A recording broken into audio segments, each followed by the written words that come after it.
হার্টম্যান প্রদত্ত আন্তর্জাতিক সম্পর্কের সংজ্ঞাটি কী? উত্তর, হার্টম্যানের মতে আন্তর্জাতিক সম্পর্ক হলো এমন একটি বিষয় যা বিভিন্ন রাষ্ট্রের জাতীয় স্বার্থের মধ্যে সামঞ্জস্য বিধানের প্রক্রিয়া নিয়ে আলোচনা করে। তার মতে প্রতিটি রাষ্ট্রই তার নিরাপত্তা, অর্থনৈতিক উন্নয়ন, রাজনৈতিক প্রভাব, ক্ষমতা, মর্যাদা ও সাংস্কৃতিক পরিচয় রক্ষার জন্য নিজস্ব স্বার্থ অনুসরণ করে। কিন্তু দুই রাষ্ট্রের মধ্যে পরস্পর বিরোধী স্বার্থের অবস্থিতি সংঘাতের পরিস্থিতি তৈরি করে।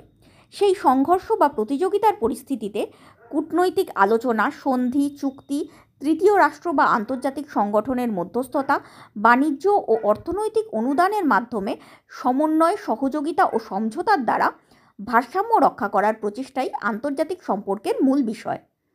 তার সংজ্ঞা আন্তর্জাতিক সম্পর্কের বাস্তববাদী ও নীতি নির্ধারণমূলক দৃষ্টিভঙ্গিকে প্রতিফলিত করে।